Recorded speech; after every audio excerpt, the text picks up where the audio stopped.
Alors, bien chers connectés, vous nous regardez en ce moment. Nous sommes en direct des studios de Radio Maria Togo et vous voyez à l'écran le père Vincent Makumaina. Vous le connaissez sûrement parce que il est tout près, il est au grand séminaire. C'est lui, le deuxième conférencier de nos tranches déchirant nos cœurs. Père, bonjour. Bonjour, Christian. Vous allez bien? Ça va très Alors, nous sommes très heureux de vous avoir parce que, étant préfet des études, vous êtes au four au moulin au grand séminaire, mais vous avez accepté de nous donner deux conférences, celle d'aujourd'hui et celle du vendredi prochain, le 10. D'abord, vous vous portez à merveille, Père. Oui, par la grâce de Dieu. Et nous sommes très heureux de vous avoir. Et les grands séminaristes, ils se portent bien? Ils vont bien.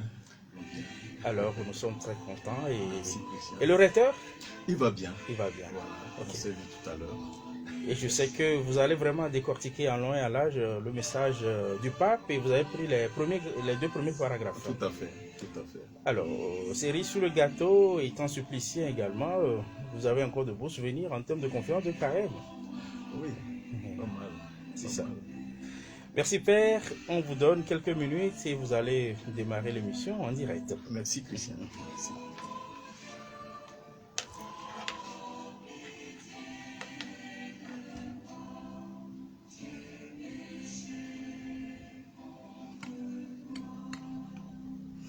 Vous-même, vous allez tout faire, hein, introduction, tout. Vous êtes avec les auditeurs. On est bien. Non. D'accord. Sur les ondes, sur les réseaux sociaux. Je n'aurais pas besoin de ça, non? Non. Donc c'est peut-être ça. Oui. Il faut que je mette ça ou... Non, c'est bon. Ah, comme ça? Je vais régler ça tout à l'heure. Très bien.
Sauve-nous, Seigneur notre Dieu.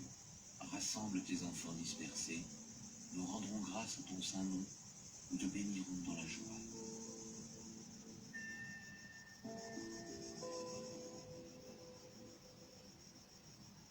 Radio Maria, une voix chrétienne dans la cité.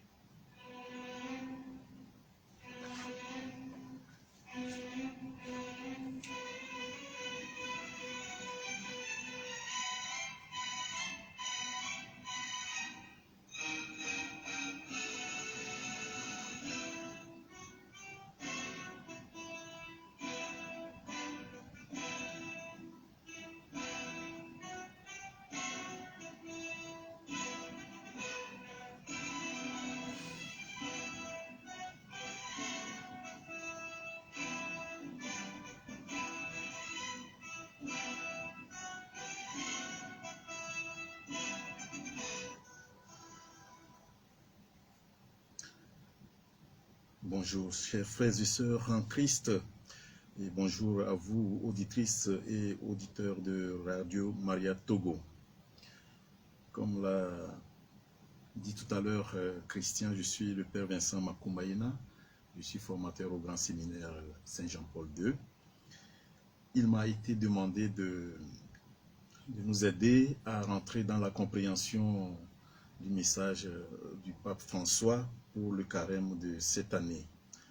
Et je voudrais simplement nous avertir qu'il s'agit d'une compréhension non pas intellectuelle ou une critique littéraire du texte, mais une compréhension de foi dans la tradition du carême que nous vivons dans l'Église catholique, et surtout une compréhension, je dirais, existentialiste, c'est-à-dire une compréhension qui va aider nos vies en tant qu'humains, en tant que citoyens, en tant que chrétiens, et donc désireux du royaume. Voilà, c'est de cette compréhension qu'il s'agit ici. Avant tout, ce serait intéressant que nous puissions écouter ensemble les deux premiers paragraphes du message du Saint-Père que je vais essayer de nous présenter aujourd'hui. Message du pape François pour le carême 2023. Le thème est celui-ci: Ascèse de carême, itinéraire synodal.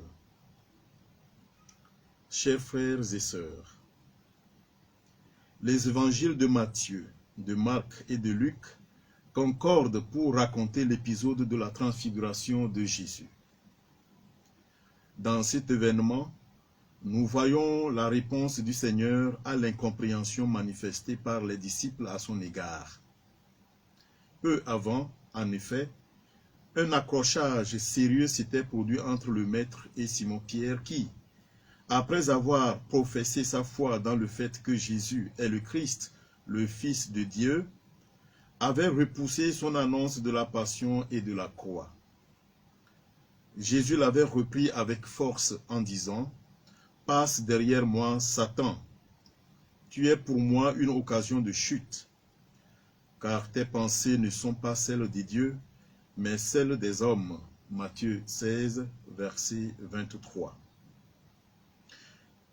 Et voici que 6 jours après, Jésus prend avec lui Pierre, Jacques et Jean, son frère, et il les amène à l'écart sur une haute montagne. Nous sommes en Matthieu 17, verset 1. L'évangile de la transfiguration est proclamé chaque année le deuxième dimanche du carême. Durant ce temps liturgique, en effet, le Seigneur nous prend avec lui et nous amène à l'écart.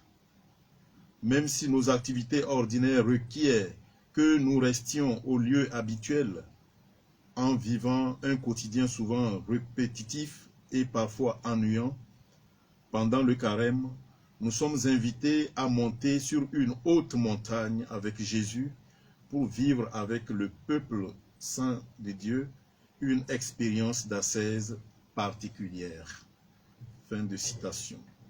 Voilà les deux premiers paragraphes du message du Saint-Père que nous allons essayer de partager ou de méditer avec vous.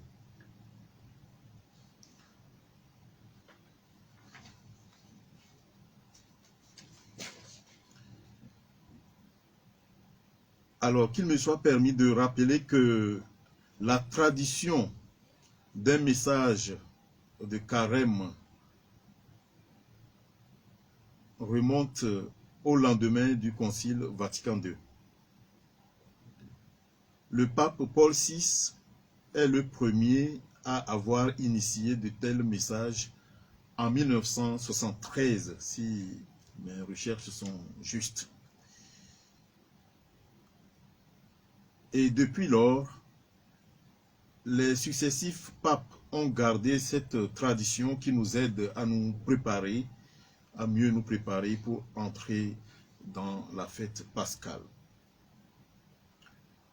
Aussi, depuis son élection comme pape, le 13 mars 2013, le pape François a-t-il toujours respecté cette tradition et il en est à son 10e message de carême cette année.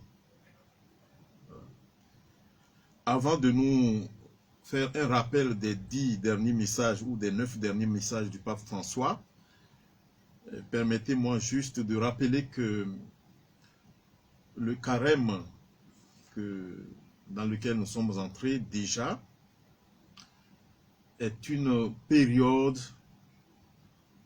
un temps liturgique fort dans la liturgie catholique, un moment intense de préparation pour vivre la fête pascale. Ce mot carême vient donc de l'allusion que nous faisons par rapport, d'abord, si on veut aller plus loin, aux 40 années de marche à travers le désert du peuple d'Israël avec Moïse. Ces 40 années de marche qui vont être repris de façon symbolique par Jésus lui-même au début de sa mission, et qui va passer donc 40 jours et 40 nuits au désert pour se préparer à sa mission. Donc le carême que nous vivons aujourd'hui dans l'Église est vraiment rattaché, directement rattaché à cet exercice de Jésus, voilà, les 40 jours. Nous disons quadragésima, donc les quarantaines de jours de préparation intense de Jésus avant de commencer sa mission. Voilà, le mot carême vient de là. Et donc nous avons 40 jours pour nous préparer avant Pâques. Un autre mot qu'il nous faut aussi expliquer rapidement, c'est le mot ascèse, puisque le thème du message du pape, ascèse de carême, itinéraire synodal. Ce mot est utilisé par le pape. Alors c'est quoi l'ascèse? L'ascèse est un mot d'origine grecque, askésis, qui veut dire exercice, entraînement. Et déjà nous pouvons comprendre que qui parle d'exercice et d'entraînement a besoin de quelqu'un qui l'entraîne. Aujourd'hui nous parlons souvent dans le monde, on parle souvent de coach, quelqu'un qui vous entraîne. Voilà. Et pour nous, le Christ, comme je viens de le dire, est celui qui nous entraîne vraiment dans cet exercice, dans cette préparation à la fête pascale. Et de quel exercice s'agit-il? On peut dire qu'il s'agit d'un exercice qui est à la fois physique, moral, psychologique, spirituel, je dirais même social aussi. Et cet exercice nous prépare, voilà, ou cet exercice vise un résultat. Et ce résultat, lui, il est purement spirituel. Voilà. Ce que nous recherchons dans l'exercice, dans l'ascèse, dans l'exercice, dans ce moment de carême, de pénitence, c'est vraiment un résultat spirituel, une perfection spirituelle. Donc c'est un moyen de sanctification. Voilà. Alors, nous disons que cet exercice est physique, oui, parce qu'il s'agit de jeûne et de privation aussi, qui peuvent avoir des connotations directes avec notre corps. Voilà pourquoi il est demandé aux personnes âgées, aux personnes malades, aux enfants de ne pas trop s'adonner à cet exercice. Ils ont d'autres moyens de purification ou de recherche de cette sorte de perfection spirituelle. Et nous disons que c'est un exercice qui est moral, oui, parce que il va toucher notre vie. On se dépouille, on se prive, on se sacrifie pour bien nous conduire devant le Seigneur. Ce n'est pas simplement de la moralité, mais notre vie morale est hautement sollicitée. La renonciation au péché, la conversion concerne notre vie morale. Faire le bien, voilà, comme nous allons le voir dans le message, faire le bien, et aimer son prochain, et avoir le sens du partage, aller au secours des plus pauvres, voilà, tout ça sont des comportements qui appellent notre vie morale. Nous disons que c'est psychologique parce que, oui, il faut être aussi dans un état psychologique et sain pour pouvoir mener à bien cet exercice-là. Voilà.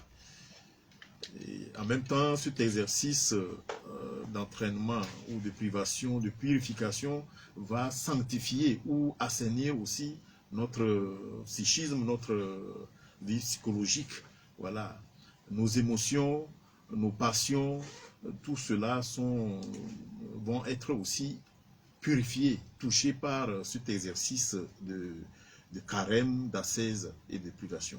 Et évidemment, le résultat visé est tout à fait spirituel, parce que nous sommes vraiment dans un champ spirituel. Nous voulons la sainteté, qui est donc vraiment le chemin de perfection intérieure de nos relations et de notre vie en Église ou dans la société. Voilà un peu s'il faut préparer une bonne compréhension du message du pape, les mots qui nous semblent importants à clarifier.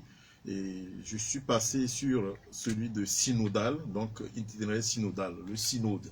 Nous avons longtemps parlé du synode, ça fait 1 an et plus que nous préparons. Nous avons répondu aux questions, aux questionnaires dans les paroisses, dans les petites entités de l'Église, en vue de préparer donc le prochain synode, la marche synodale. Je pense que nous sommes tous au courant de ce mot-là. Donc, synodal, c'est marcher ensemble, faire quelque chose ensemble, cheminer ensemble. Voilà.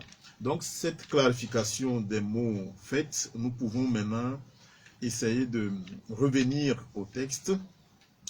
Et donc, avant cela, voyons quels ont été les 9 derniers messages, ou bien les messages de carême du pape François. Parce qu'il faut comprendre aussi l'ensemble des thèmes qu'il a choisis depuis son élection, pour comprendre aussi la pertinence ou la particularité du thème de cette année, comme lui-même il le dit à la fin du second paragraphe.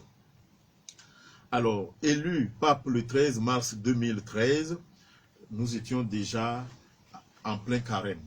Et donc le pape François n'a pas écrit de message en 2013. Nous avons écouté et lu en ce moment-là le message de carême du pape Benoît XVI, son prédécesseur. Le pape François n'écrira son premier message de carême qu'en 2014, sous le thème, je cite, « Il s'est fait pauvre pour nous enrichir par sa pauvreté », en référence à 2 Corinthiens chapitre 8 verset 9. Il s'est fait pauvre pour nous enrichir par sa pauvreté. Il s'agit bien sûr du Christ. 2 Corinthiens chapitre 8 verset 9. C'est le tout premier message de carême du pape François. En 2015, le deuxième message de son pontificat aura pour thème « Tenez ferme ». Tenez ferme, en référence à Saint Jacques, à l'épître de Jacques au chapitre 5 verset 8. En 2016, le troisième message de carême du pape François sera intitulé, je cite, « C'est la miséricorde que je veux et non les sacrifices ». Matthieu 9 verset 13. Et le pape précise dans ce message que les œuvres de miséricorde dans le parcours jubilaire en préparation nous aident à mieux nous sanctifier. En 2017, le 4e message du pape pour le carême avait pour thème « La parole est un don ». Il s'agit bien de la parole de Dieu, avec P majuscule. La parole de Dieu est un don. Et par là, aussi, nos bonnes paroles peuvent être considérées comme un don de l'Esprit Saint. Et l'autre à qui on parle est un don. Voilà, on ne parle pas seul. Voilà, nous parlons toujours à quelqu'un. Voilà. L'autre est un don, comme notre propre parole, bonne parole, est un don. Le 5e message du pape François en 2018 avait donc pour thème « À cause de l'ampleur du mal, la charité de la plupart des hommes se refroidira ». Voilà. Matthieu 24, verset 12. À cause de l'ampleur du mal, la charité de la plupart des hommes se refroidira. Voilà, nous voyons la pertinence de ce thème. Le 6e message du pape François est celui de 2019. Il avait pour thème « La création attend avec impatience la révélation du Fils de Dieu ». La création attend avec impatience la révélation du Fils de Dieu. Romains 8, verset 19. En 2020, nous avons eu nous vous en supplions au nom du Christ, laissez-vous réconcilier avec Dieu. C'était le thème du message de 2020, en référence à 2 Corinthiens, chapitre 5, verset 20. En 2021, le 8e message du pape François avait pour thème le carême, 2 points, un temps pour renouveler notre foi, notre espérance et notre charité, selon Matthieu 20, 18. Voici que nous montons à Jérusalem.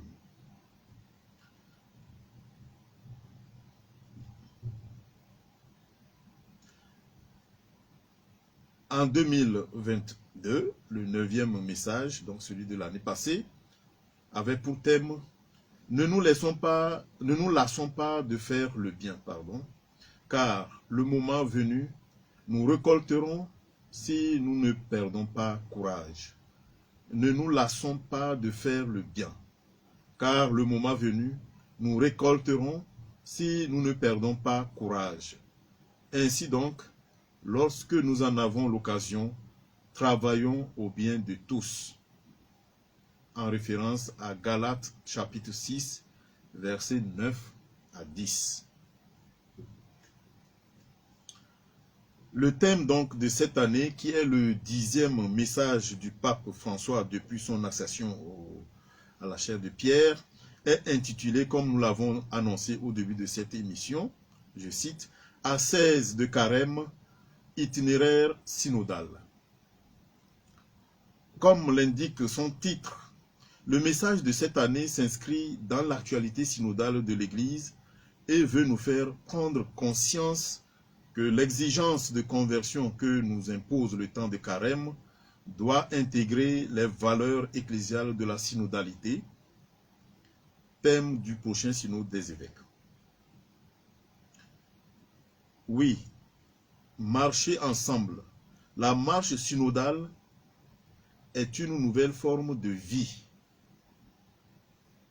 une nouvelle forme d'action et de compréhension de notre propre existence, de notre être Église, et même, j'allais dire, de notre foi en l'Église, de notre foi en Dieu, de notre foi en Christ.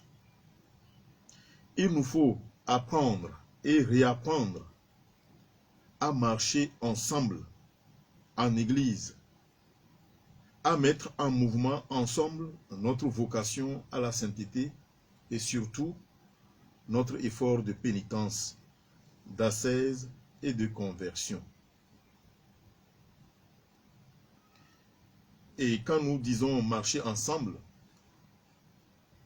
cela va bien pour nos petites communautés en paroisse, dans nos mouvements et associations, dans toutes les petites entités ecclésiales, dans toutes petites communautés, dans nos communautés religieuses, comme sacerdotales, comme dans toutes les représentations de l'Église.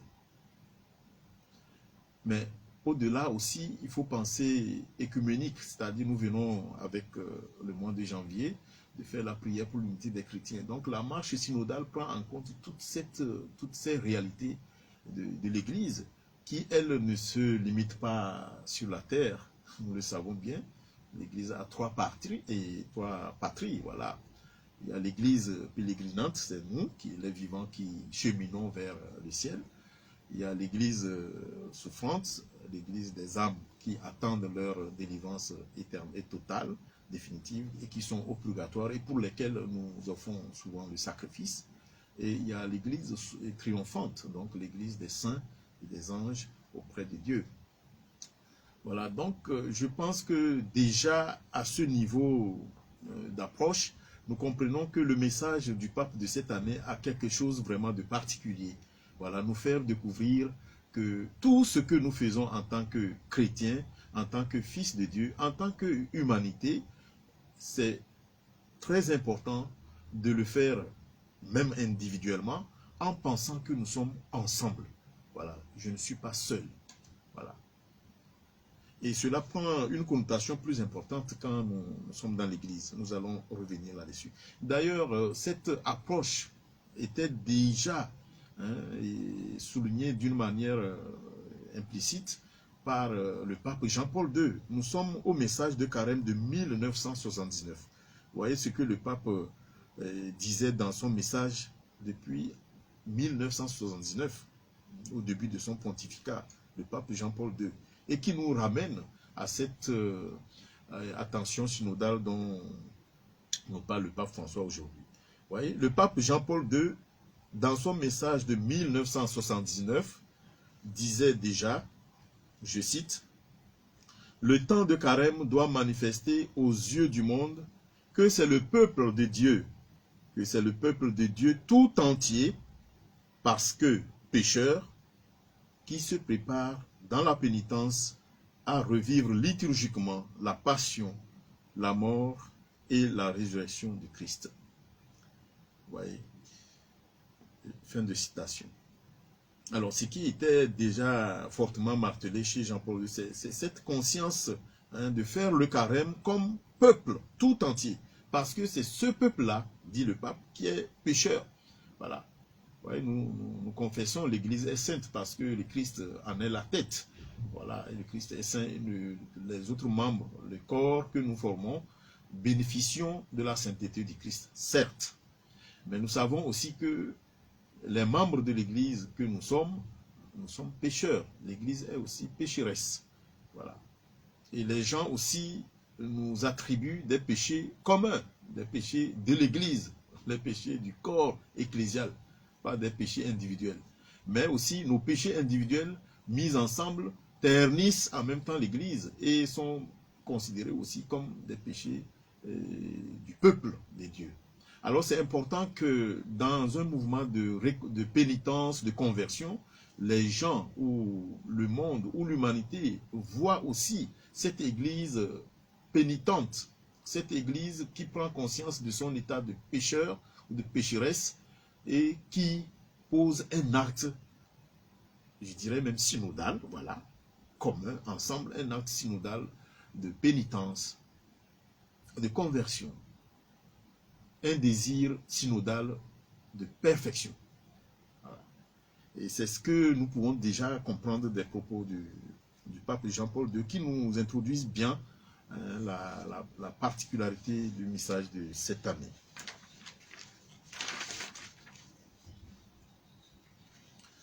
Après donc cette brève introduction, intéressons-nous alors au contenu du message du pape François.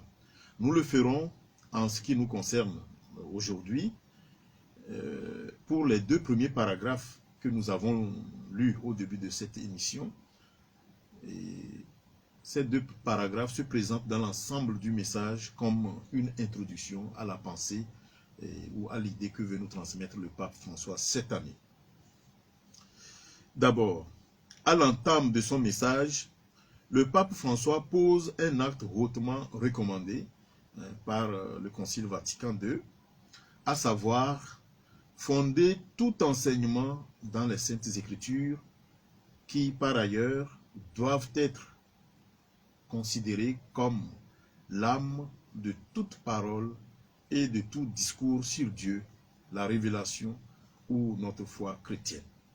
Voilà. Tout enseignement dans la foi ou dans l'Église, et en l'occurrence le message du pape qui est le prédicateur par excellence, voilà, doit trouver son fondement dans les Saintes Écritures. Ouais. Sans trop insister là-dessus, mais notons en passant simplement que le pape jouit d'une autorité réelle et souveraine, et quand il parle au nom de l'Église, sa parole jouit d'une certaine infaillibilité, nous le savons, mais cela ne l'empêche pas de fonder son propos, son discours dans les Saintes Écritures qui, elles, ont une autorité plus importante, bien sûr, que celle du pape. Voilà. Et donc, pour tous les enseignants, catéchistes, pour tous ceux qui donnent un enseignement au cours de ce temps fort de carême, pour tous ceux qui exercent la fonction d'enseignement dans l'Église, dans nos paroisses, dans nos diocèses, dans toutes les communautés, c'est très important de noter cela et de fonder nos enseignements, nos discours dans la parole de Dieu, c'est-à-dire partir de la parole de Dieu.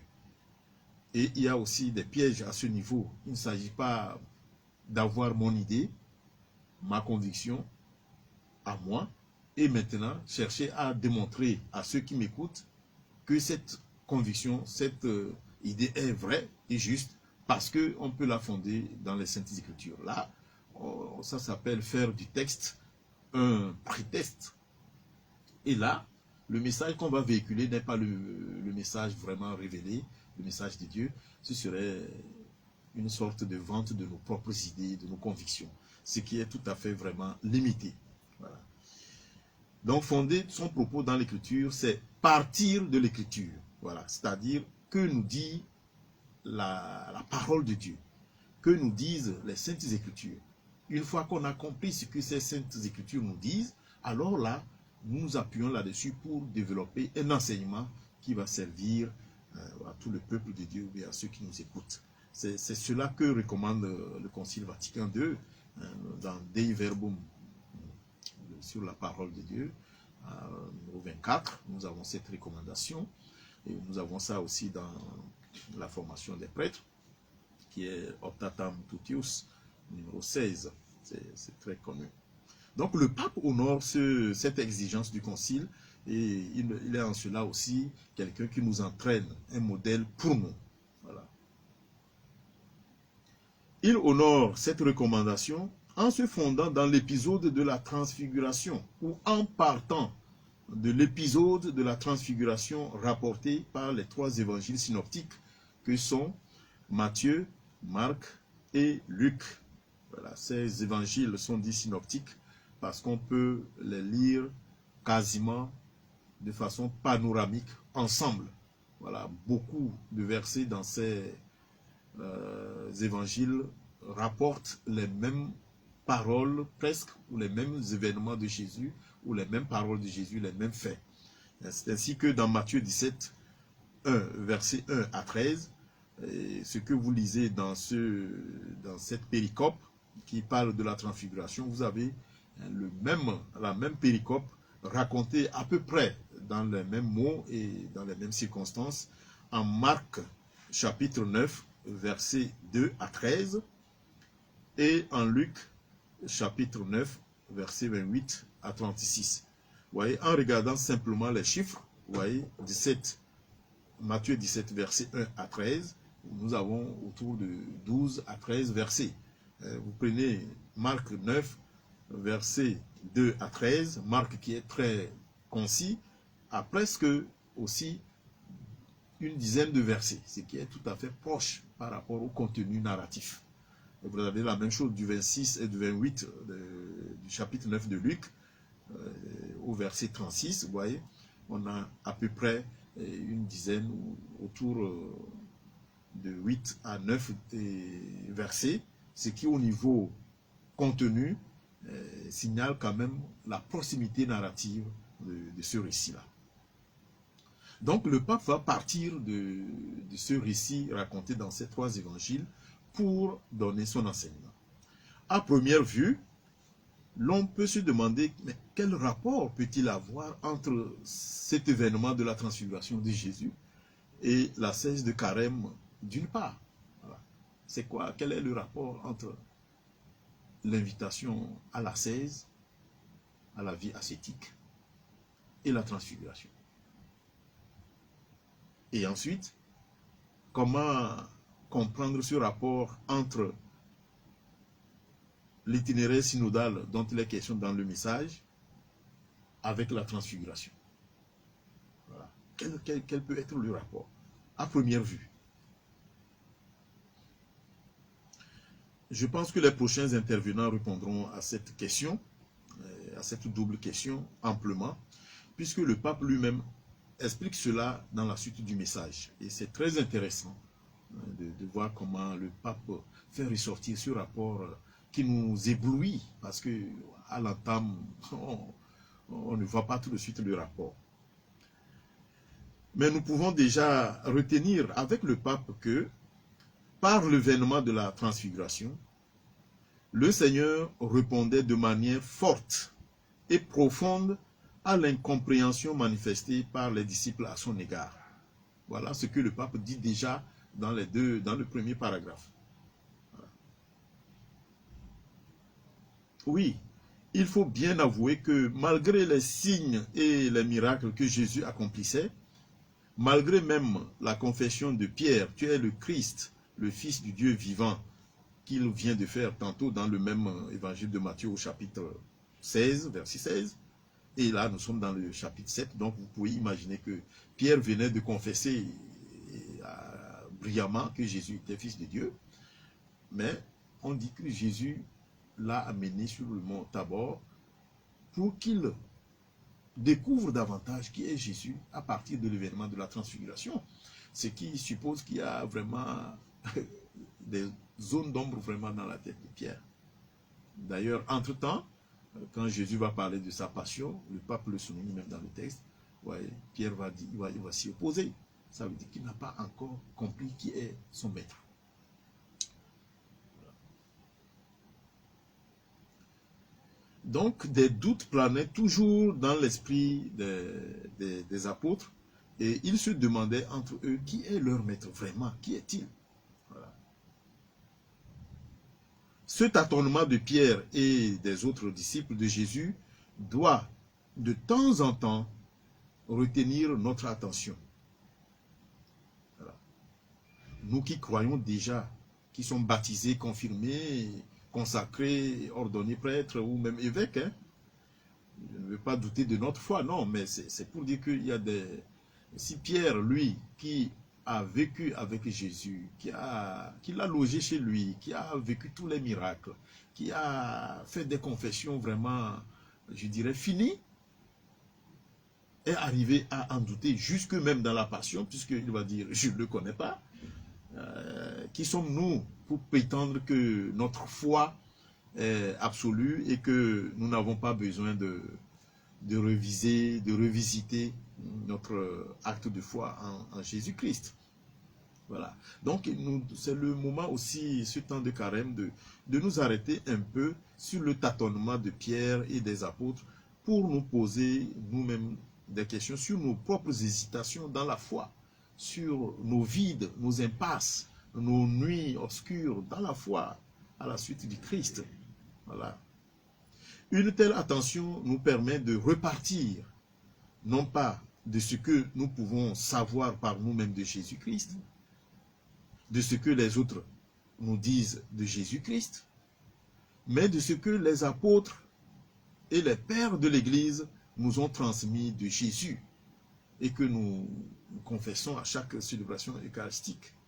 Bien sûr, Pierre, les apôtres et les pères de l'Église nous ont transmis quelque chose qu'ils tiennent non pas de leur propre réflexion, mais de la révélation et de la proximité qu'ils ont eue avec le Christ. Donc, la figure du Christ est une figure qu'on ne découvre que par la transmission d'une tradition de la révélation. Voilà. Personne ne peut se lever comme ça et dire « Ah oui, j'ai rêvé ou j'ai reçu une révélation particulière, je connais qui est Jésus » et nous décrire un Jésus qui n'est pas connu des Saintes Écritures. Vous voyez? Donc, les Saintes Écritures, c'est le contenu de la révélation. La figure du Christ, on ne la connaît que par la révélation et aujourd'hui, par le dépôt de cette révélation dans les Saintes Écritures. Et c'est ce que les apôtres et les pères de l'Église nous ont transmis. Alors, seulement, nous pourrons, avec assurance et confiance, confesser que Jésus est le Christ, à la suite de Pierre, parce que c'est dit dans les Saintes Écritures, qu'il est le Christ, qu'il est le Fils du Dieu vivant. Il n'est pas le Fils d'un Dieu, un Dieu cristal, puissant, cristal, non, il est le Fils du Dieu vivant. Et qu'il est lui-même Dieu, né de Dieu, avant tous les siècles. Il est engendré, non pas créé. Jésus n'est pas créé par Dieu. Ce n'est pas un personnage créé par Dieu. Non. Il est engendré de Dieu, c'est-à-dire que de tout temps, il était auprès du Père. Il était Dieu avec le Père. Voilà, c'est ça l'engendrement dont nous parlons ici. Il n'est pas créé comme nous. Il est de la même substance divine que le Père. Voilà, c'est ce que nous disons dans le credo en disant consubstantiel. Consubstantiel. Il est de la même substance divine que le Père.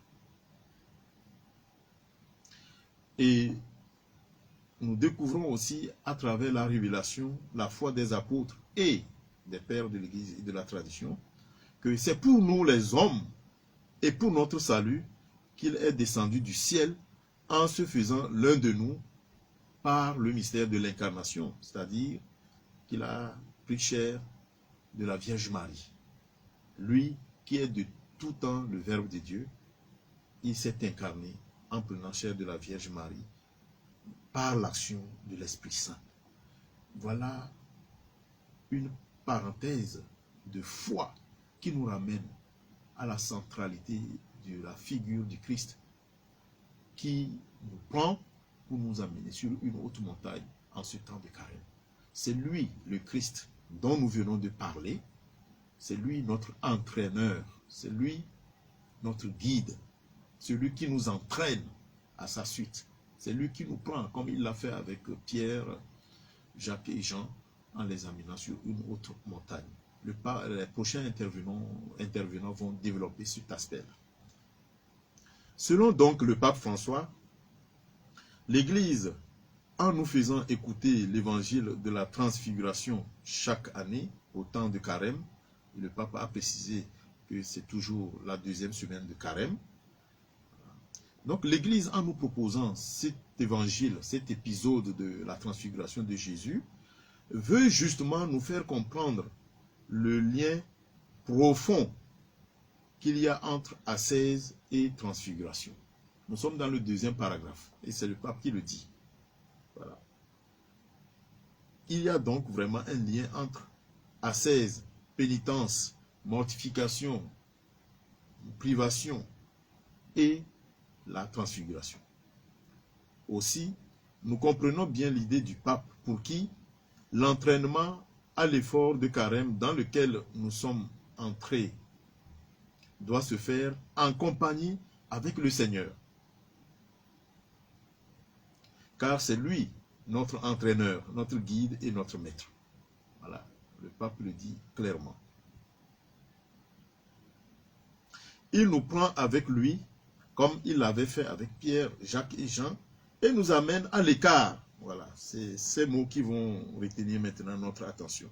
Il nous amène à l'écart, sur une haute montagne. Voilà. Comment le pape nous aide à comprendre cela? L'écart, ce qui signifie une certaine distanciation horizontale. Voilà. Et la hauteur, haute montagne, une distanciation verticale. Voilà. Donc ça fait une double distance par rapport à notre quotidien, à notre vie habituelle. À l'écart, on peut marcher pour aller à l'écart. Voilà. Chacun peut se représenter le mouvement. Vous voyez, il faut s'éloigner de votre maison. Vous devez aller à l'écart. Mais ça ne suffit pas. Mais il faut prendre de la hauteur. Ça veut dire qu'il faut aussi monter.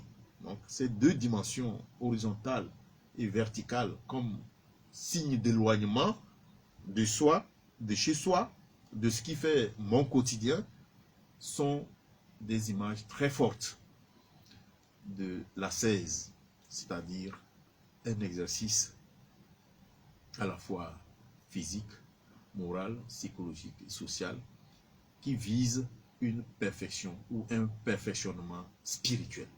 Voilà. Que pouvons-nous donc comprendre de ces deux mouvements, ces deux distance. Pardon.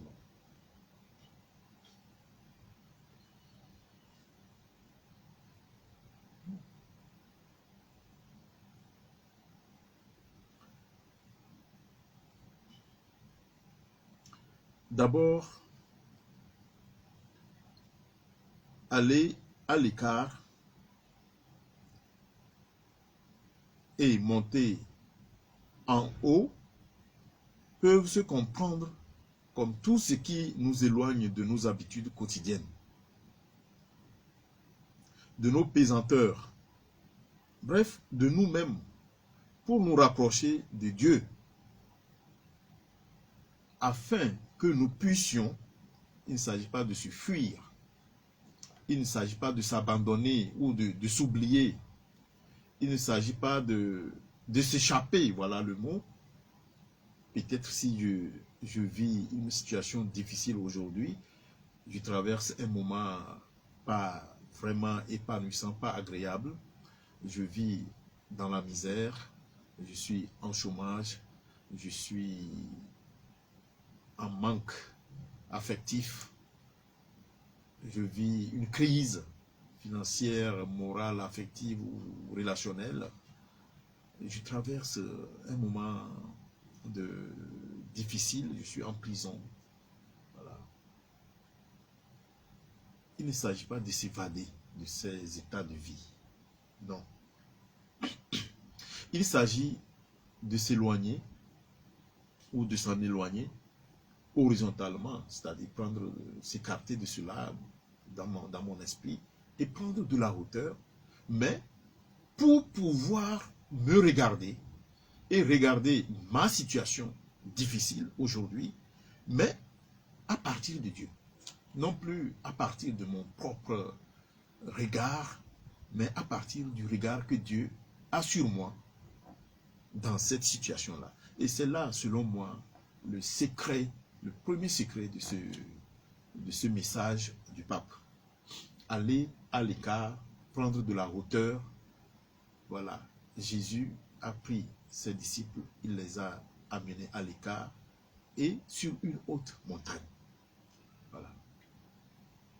Nous pourrons dire que la distance horizontale est le symbole ou la signification de tout ce qui fait social, c'est-à-dire la relation avec autrui. La relation avec autrui. C'est ça la relation, je dirais, horizontale. Et comme je viens de le dire, la relation avec autrui est une relation complexe.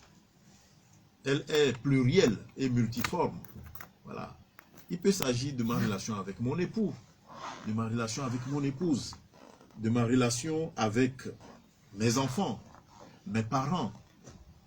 Et nous savons que toutes ces relations, d'abord au niveau familial, peuvent se complexifier et devenir très difficiles. Alors le pape nous invite à considérer le geste de notre entraîneur Jésus en ce temps de carême comme une manière de lâcher prise, d'accepter, de créer une distance, de sortir de ce carcan des relations familiales difficiles et d'oublier un peu certains visages, même si on le verra à la suite. Il nous invite de contempler les visages qui sont proches de nous, c'est un conseil qu'il donne. Mais en même temps, quelquefois, il faut fermer les yeux. Il faut fermer les oreilles. Il faut laisser son cœur battre autrement. Surtout dans c'est ça, aller à l'écart. Ça fait plusieurs années, ça fait une année, ça fait quand même quelques mois, un an, que tu es toujours dans ce face-à-face avec ton époux, ton épouse, avec tes enfants, tes parents, avec des situations difficiles qui te crèvent le cœur, qui te coupent l'envie de vivre, et tu es resté collé, toujours vraiment face à face, un face-à-face, je dirais, destructeur, qui te détruit, parce que tu es rivé, tu es resté là comme rivé. Oui, c'est possible de prendre de l'écart par rapport à tout ça. C'est ce que le pape nous indique comme mouvement à partir donc du récit de la transfiguration de Jésus. Allez à l'écart. Allez à l'écart. Voilà. Il faut s'éloigner un peu. Quelque part, il faut aussi s'efforcer d'oublier un peu, même si c'est difficile. Il faut laisser tomber un peu. Il faut regarder autre chose. Il faut aller à l'écart pour voir autre chose aussi. Voilà. Et aller à l'écart ici pour nous les croyants, c'est toujours faire un bout de chemin avec le Christ. Le Christ prie avec lui Jean, Jacques, Pierre, Jacques et Jean. Et il les a amenés à l'écart. Donc c'est une compagnie. Et donc le Christ te prend, toi aujourd'hui, mon frère, toi ma soeur, voilà, qui traverse cette situation dont je suis en train de parler, il te prend. Tu n'es pas seul, il te prend. Laisse-toi prendre par le Christ pour aller à l'écart avec lui. Voyez. On peut multiplier les exemples. Après les relations assez intimes, familiales, nous avons les relations professionnelles. Voilà, au niveau du travail. Des relations difficiles dans la hiérarchie, dans la collaboration. Des chefs d'entreprise qui souffrent parce qu'ils ont des collaborateurs quand même difficiles. Des ouvriers, des personnels, des services qui souffrent, qui ont des insomnies, qui ont je dirais l'angoisse d'aller au travail parce qu'ils ont des supérieurs, des responsables, des chefs qui sont devenus un peu toxiques pour eux. Voyez. Alors pour nous tous qui sommes chrétiens, c'est aussi, voilà ça, l'ascèse. C'est cela l'ascèse. Voilà. Il faut se poser la question dans ma relation horizontale, c'est-à-dire relation sociale avec les autres, en famille ou au travail ou à l'école ou bon, partout où nous vivons. Est-ce que je permets aux autres de respirer? Voilà. Est-ce que je suis quelqu'un qui leur permet de vivre dans la sérénité ou bien je représente un sujet d'angoisse, de stress, de désolation? Je pense que à cette question, il faut être humble, voilà, et éviter des présomptions, des prétentions. Je vais conclure ce point d'écart-là, avant de revenir sur celui de la hauteur, en disant que dans nos relations les uns avec les autres, que ce soit celles en famille, au travail ou dans nos communautés de vie, il faut être humble pour reconnaître que nous sommes tous faillibles. Voilà. Nous ne sommes pas parfaits. Et ceux qui font vraiment attention à notre vie, à nos vies communautaires, familiales, ensemble, vous allez voir que c'est comme une rotation, c'est comme une roue. Et chacun devient tour à tour objet de pénitence, de souffrance, sujet d'angoisse pour les autres. Parce que le mal, il est en nous tous. Voilà. Ce ne sont pas seulement les autres qui me font souffrir. Je fais souffrir aussi, quelquefois. Il faut le reconnaître humblement. Et si chacun fait cet acte d'humilité, de reconnaître que, bon, voilà, il m'arrive des excès qui font souffrir les autres, alors là, vous voyez, la conversion sera aussi synodale, elle sera communautaire, elle sera faite ensemble. Voilà. Alors que si nous n'avons pas cette humilité, c'est trop facile dans un groupe, dans une communauté, dans une famille, de désigner l'élément négatif, l'élément toxique. C'est lui notre mal. C'est faux. Ce n'est pas un seul, ce n'est pas lui seul. Et peut-être même que s'il était vraiment l'élément toxique, nous avons contribué quelque part par notre calomnie, notre stigmatisation, notre mépris à endurcir aussi le cœur de l'autre. Vous voyez. Donc quand le pape souligne donc l'ascèse comme itinéraire synodal, ça veut dire que même en famille, nous devons faire ce mouvement de conversion ensemble. Que personne ne se retranche en disant, bon, moi je suis l'innocent, je suis la victime, c'est moi qu'on maltraite toujours. Non, il y a quelque chose consciemment ou inconsciemment qui sort de toi et qui infecte les autres. Donc nous sommes tous invités vraiment à faire ce mouvement de conversion, ce mouvement de mise à l'écart, de distanciation relationnelle vis-à-vis des autres, et pour pouvoir créer quelque chose de nouveau. Et c'est ça, créer quelque chose de nouveau dans nos relations. Voilà le contenu, le secret de ce message-là que vous allez découvrir les prochaines fois avec les autres intervenants. Et je peux vous dire que c'est vraiment bouleversant. de voir ça. Donc, tenons ensemble le caractère synodal. Ce n'est pas une marche à qui ferait le mieux, ce n'est pas une marche de concurrence, on ne veut pas savoir qui est le premier, qui est le dernier, non, c'est vraiment quelque chose qui doit être fait ensemble. Nous sommes tous ensemble pécheurs, et c'est ensemble comme pécheurs que nous devons nous convertir. Voilà. Et pour arriver à cela, c'est important que chacun s'abaisse, reconnaisse que oui, je suis quelque part aussi sujet à souffrance de mes frères, de mes collaborateurs, de tous ceux et celles avec qui je vis. C'est très important. Le deuxième moment de conversion, donc la prise de hauteur, la haute montagne. À ce niveau, nous avons quelque chose de donné. C'est comme si Dieu nous donne quelque chose.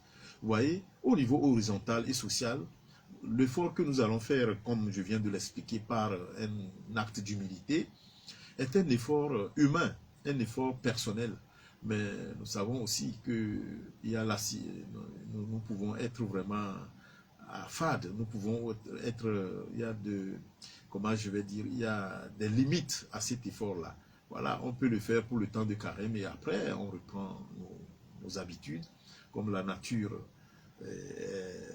a horreur du vide et voilà, lorsqu'on la chasse, elle revient à galop. Alors nous pouvons faire un effort personnel de conversion, d'humilité, mais ça seul ne suffira pas si quelque chose ne nous vient pas de la part de Dieu. Et c'est cela qui nous est donné sur la montagne. Voilà. Donc Jésus prit avec lui Pierre, Jacques et Jean et il les amena à l'écart sur une haute montagne. Voilà. La haute montagne, comme je venais de le dire tantôt, c'est quelque chose symboliquement qui nous rapproche de Dieu. Voilà, c'est la dimension verticale. Voilà. Et quand nous disons quelque chose qui nous rapproche de Dieu, il faut aussi comprendre c'est le lieu où quelque chose nous vient de Dieu. Et ce qui nous vient de Dieu par rapport à ce que nous venons de dire, c'est le regard, découvrir la façon dont Dieu nous regarde. Voilà. Nous regarder nous-mêmes, nos relations, à partir du regard de Dieu. Il y a quelque chose d'extraordinaire dans ce mouvement. Il ne s'agit plus de faire un effort personnel de conversion, mais il s'agit d'accueillir plutôt le don que Dieu nous fait. Et c'est quoi ce don? Voilà. Sur la montagne, dans l'épisode de la transfiguration, les apôtres ont été bénéficiaires d'un don sublime, glorieux, une splendeur qu'ils n'ont jamais imaginée sur la terre, au point que, voilà, dans la suite de l'épisode, Pierre voulait qu'ils s'y installent. Ils n'avaient plus envie de revenir par terre parce que ce qu'ils ont reçu de la part de Dieu, ce nouveau regard que Dieu leur a permis d'avoir sur Jésus, leur maître, et un regard qui transcende Jésus pour aller voir même le visage d'Élie et de Moïse, c'était quelque chose, une expérience vraiment particulière. Alors, dans ce temps de carême, si nous faisons le mouvement vers le Seigneur, nous élevons notre esprit vers le Seigneur, il nous donnera la grâce de nous redécouvrir, de nous regarder nous-mêmes d'abord à partir d'un autre angle, l'angle de Dieu. Et nous allons découvrir qu'il y a encore quelque chose en nous qui ressemble à la pureté, à l'innocence, à la bonté, au désir de la sainteté, à l'amour du prochain. Quelque chose qui est caché en nous et qu'on ne voyait pas bien, qui ressemble au visage d'un enfant de Dieu. Et nous rappeler, découvrir finalement que, ah oui, nous avons tous quelque part un visage glorieux comme celui de Jésus, de Moïse et d'Élie sur la hauteur du mont Tabor. Mais il faut monter, il faut élever l'esprit pour voir cela. Voyez. Donc cela demande vraiment que nous lâchions aussi prise sur certaines pesanteurs, que nous puissions aussi être miséricordieux envers nous-mêmes d'abord, et croire fermement que nous pouvons aussi repartir de zéro avec la grâce que Dieu nous donne à partir de cette élévation. Et si nous arrivons à faire cette expérience, Et si je redécouvrais que j'ai quelque chose d'angélique, d'enfant de Dieu, de beau, de noble, de glorieux, de brillant, de saint, eh bien, je comprendrai aussi, à partir de ce même regard, que les autres l'ont aussi. Et que mes péchés, mes limites, mes pesanteurs à moi, qui m'empêchaient de me voir comme ça, m'empêchaient aussi de voir les autres de cette façon. Et alors là, quelque chose de nouveau va se manifester. Donc je m'accepte, je m'accueille, et je cours au galop en ce qui concerne la conversion et le désir de la sainteté, et je le fais avec les autres, parce que mon regard sur les autres va changer, et je vais les considérer comme des anges, des enfants de Dieu, des innocents, des gens qui peuvent aussi repartir à zéro.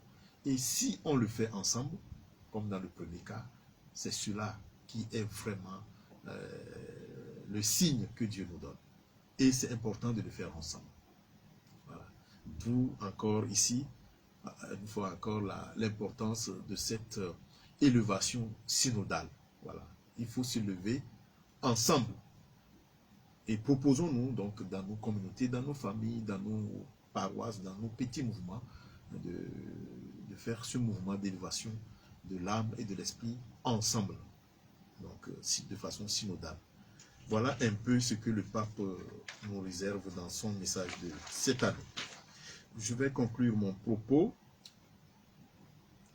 en citant les 10 conseils que le pape donne. Bon, ce n'est pas lui qui les donne dans la clarification que nous avons. C'est le journal La Croix qui a scruté l'ensemble des messages, des homélies, des interventions à l'audience du pape, surtout le mercredi décembre, et qui ont pu synthétiser ces petites leçons-là, qui viennent du pape bien sûr, mais pas dans cette organisation, mais pour nous aider aussi à avoir des repères fixes et faciles à suivre dans cette double distanciation dont je viens de parler, c'est-à-dire l'horizontale et le vertical. Alors, ces 10 conseils retenus par le journal La Croix dans les propos du pape sont les suivants. 1. Il faut se laisser toucher le cœur. Et moi, je pourrais ajouter, il faut se laisser toucher le cœur par la parole de Dieu et l'Esprit Saint. 2. Il faut arrêter de s'agiter. Voilà. Celui qui s'agite, qui tourne en rond, qui bouge trop, qui va ici, qui revient là, ne peut pas maîtriser les deux mouvements dont je viens de nous parler. C'est-à-dire, il ne pourra pas prendre conscience vraiment qu'il a pris de la distance, de l'écart, qu'il est amené à l'écart. Il reviendra. Quand on l'amène à l'écart, il revient toujours au centre, parce qu'il est agité. Et il ne pourra pas prendre de la hauteur parce qu'il va retomber tout de suite. Donc, il faut se calmer. Donc, ça demande une certaine, je dirais, une pause. Une pause. Cette pause ressemble à un silence existentiel. Ce n'est pas le silence audible, mais le silence de vie. Voilà, être capable de faire une pause depuis le fond de notre cœur. D'où le troisième conseil déjà qui est la recherche du silence. Rechercher le silence. Oui, le silence nous manque beaucoup, il faut bien l'avouer. Et surtout pour nous qui sommes dans nos habitudes, dans notre milieu de vie, nous sommes à Lomé ici. Il faut bien avouer c'est difficile de faire l'expérience du silence à Lomé. Pendant le jour, il y a les voitures, les autos, les motos, tout circule et il y a un bruit terrible. Et si vous êtes à côté d'un marché, c'est encore pire. Et si vous êtes à côté d'une maison ou d'une église où on aime beaucoup des célébrations nocturnes, voilà, c'est difficile. Il y a une pollution sonore qui nous empêche vraiment même de faire le silence du cœur. C'est toujours possible de faire le silence du cœur, mais il faut avouer que le bruit extérieur ne nous arrange pas trop. Or, il fait chaud et nous avons des maisons ouvertes. Voilà, il faut ouvrir les fenêtres et tout cela. Et donc, nous sommes envahis par le bruit extérieur. D'où le fait que il faut faire cet effort de silence. Il faut aller chercher le silence. Il faut aller dans certains milieux pour trouver ce silence. Nous avons les sanctuaires, nous avons les églises. Même s'il y a toujours du bruit autour, c'est plus ou moins recueilli. Donc ce temps de carême est très propice aussi à nous recueillir. Je vois beaucoup de personnes, de chrétiens qui se recueillent à la cathédrale ou en plein marché. Voilà, ils y trouvent quand même un espace de silence relatif et ça les aide à retrouver le silence intérieur. Quatrième conseil, se détacher du smartphone. Voilà un polluant qui n'a pas son nom. Nous sommes tous pollués par le smartphone parce que ce n'est pas simplement le téléphone, c'est un compagnon de vie. Voilà, vous voyez, je suis en train de faire l'émotion, c'est à partir d'un smartphone que ça va être transféré.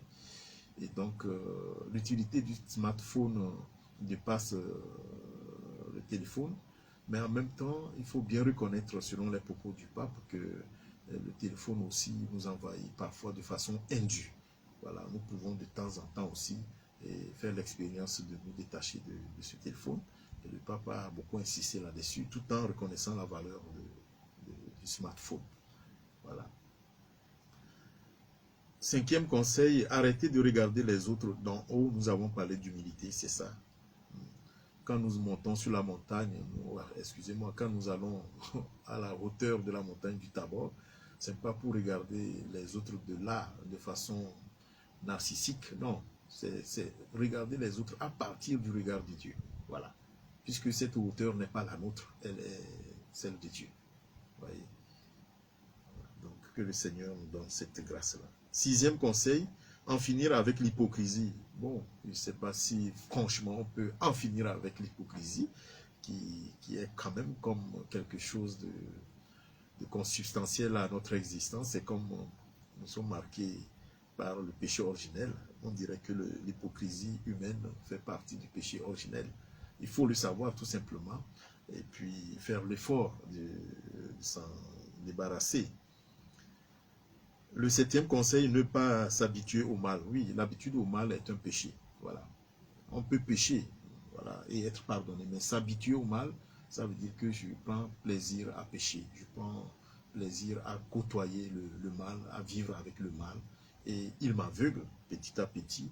Et puis, ça tue la vie en nous. Huitième conseil, demander le don des larmes. Être capable de s'émouvoir sur notre propre condition. Et je dirais, le don des larmes, je peux dire ça, il faut aller plus loin que les larmes. Parce que les larmes peuvent être aussi des larmes de crocodile. Hein. Pleurer à chaque bout du temps, mais en s'habituant au mal, en ne se convertissant pas. Voilà, demander pardon en pleurant. Et tout de suite après, on reprend. Vous voyez, ça, ce n'est pas des larmes dont parle le pape.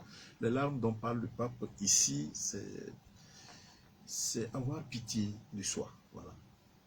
Avoir pitié de soi. Parfois, quand on se regarde bien, on peut avoir pitié de soi-même. Et si on a pitié de soi-même, on peut vraiment aussi avoir pitié des autres. Voilà. Il faut que ce soit des larmes qui viennent d'une prise de conscience de ce que nous sommes, de notre pauvreté, de notre petitesse, de notre orgueil. Voilà. Neuvième conseil, évidemment, il faut prier. Voilà, il faut prier. Dixième conseil, contempler les visages qui nous entourent. Voilà. Je l'avais annoncé quand je parlais de la relation sociale, de la dimension horizontale, parce que ce n'est vraiment pas facile de regarder les visages qui nous entourent, tous les visages, sauf dans le cas des amoureux, des personnes, des amis, des gens qui s'aiment, qui se supportent ou qui sont dans une même organisation, peut-être, mais ça ne va pas loin. Mais généralement, il faut dire qu'on s'évite. On s'évite. On ne supporte pas de se regarder, à plus forte raison de se contempler. Alors la contemplation dont parle le pape ici, c'est justement ce dont nous parlions, c'est-à-dire nous regarder nous-mêmes et les autres à partir du regard de Dieu. Si c'est nos propres regards, nous ne pouvons pas. Nous ne pouvons pas. Il faut prendre de la hauteur et à partir donc du regard, à partir de Dieu, nous pouvons nous regarder et contempler les autres visages qui sont autour de nous.